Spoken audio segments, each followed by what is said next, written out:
Welcome to Chongqing, the mountain city. Today, we're beginning a three-part journey along one of its most charming and historic footpaths, the Shancheng Budao, or Mountain City Footpath. We're starting right here, in front of this old residential building. Look at it. The style is a mix of old Chongqing practicality and just a hint of elegance.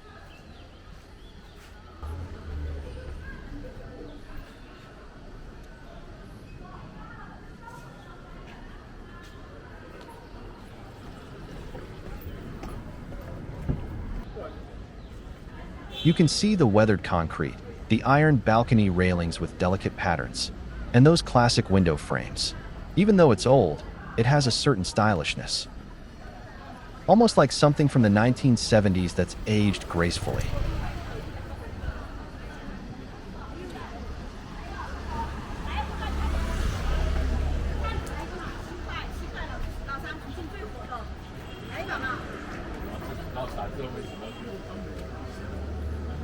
Just a little further down, on the left, is a piece of history, the old French Consulate.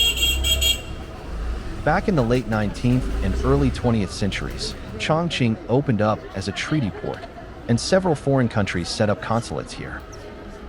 The French building still stands, though time has worn it down. Look closely, and you'll see the arched gate, the decorative cornices, and the slightly European proportions that stand out from the typical Chongqing style.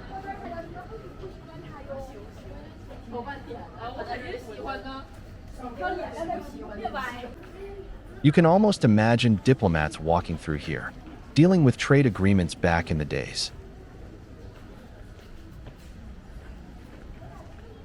Today, it's quiet, almost forgotten, a reminder of Chongqing's role in international trade, more than a century ago.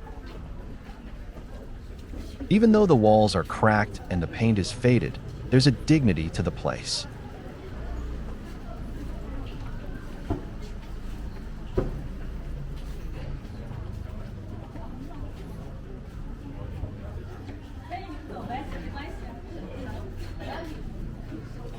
A few steps further, we pass under the Shancheng Gate, Shanchengxiang.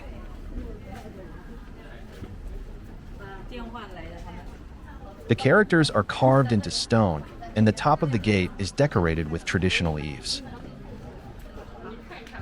Passing under this gate feels like stepping into another time.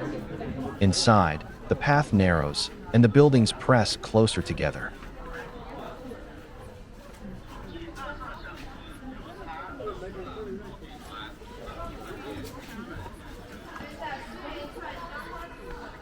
These kinds of lanes used to be everywhere in Chongqing, connecting neighborhoods on the hillside. Today, many have disappeared, but this one has survived, and it's a living street, not just a preserved monument.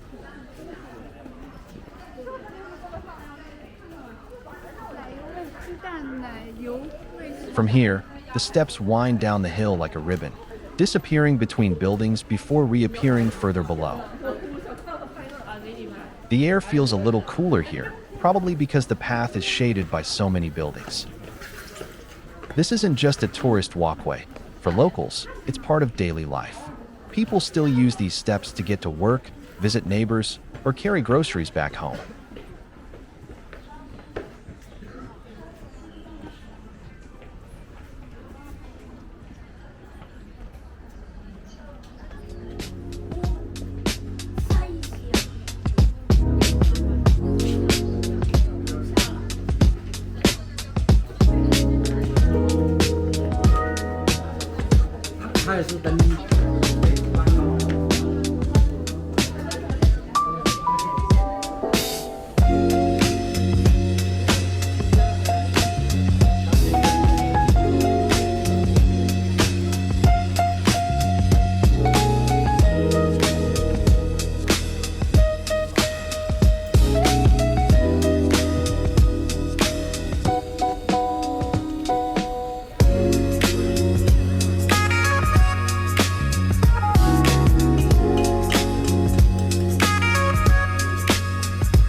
Here, on the right, is something you might miss if you're not paying attention. The old outpatient clinic of the Sichuan Provincial Chongqing College of Traditional Chinese Medicine. The building is clearly damaged. The walls are broken, the plaster is falling off, and weeds are starting to take root in the cracks. But if you look closely, you can still see the original lettering on the wall. A quiet memory of when this place would have been full of patience, herbal smells, and the quiet clinking of porcelain medicine jars.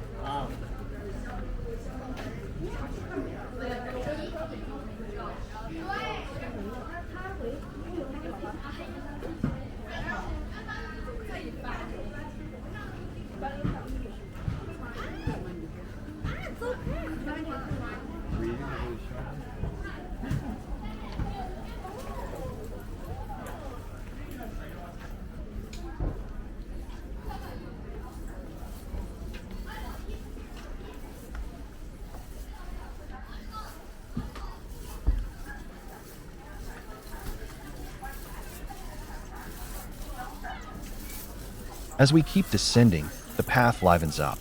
We pass a couple of small stalls set up right on the edge of the steps. They're selling little ceramic gifts, tiny teacups, miniature hot pot pots. Some are painted with bright, modern designs. Others look more traditional, with blue and white patterns that remind me of classic Chinese porcelain.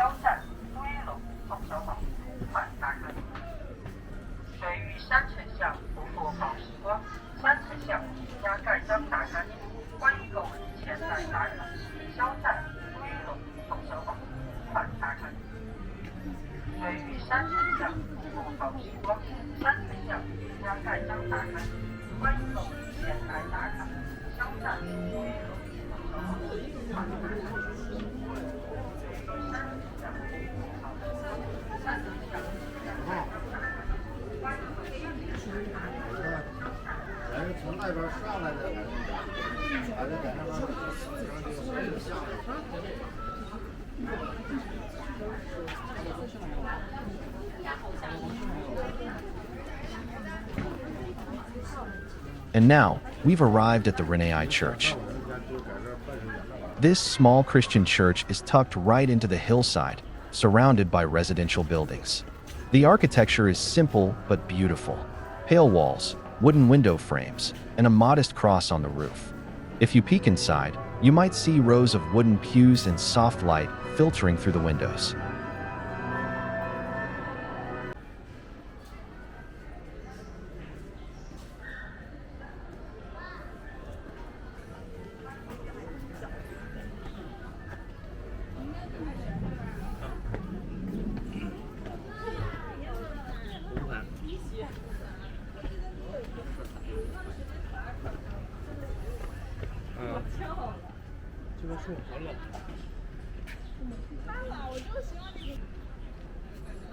And now, as we finish today's walk, we arrive at Huangye Theater, the Wild Theater.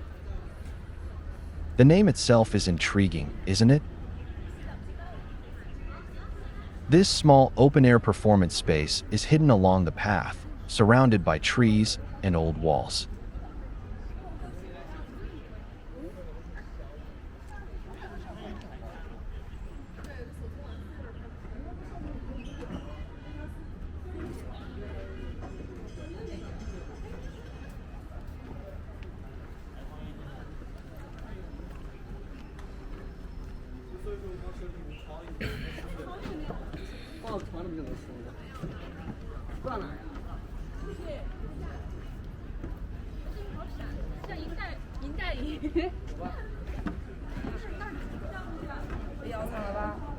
The seating is simple, and the stage feels almost improvised, blending with its natural surroundings. It's the kind of place where you might stumble upon a small play, a music performance, or even just locals gathering for community events.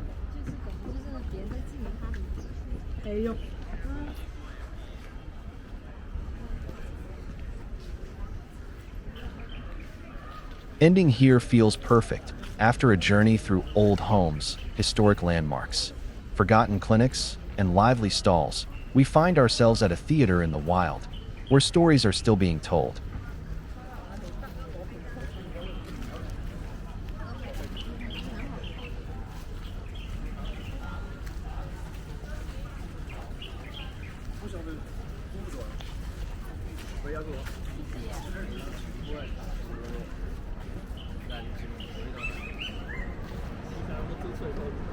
From an old but stylish residential building, past a centuries-old tree, through historic gates and consulates, by forgotten clinics and lively craft stalls, all the way to a humble hillside church, this first leg of Shancheng Budao already tells so many stories.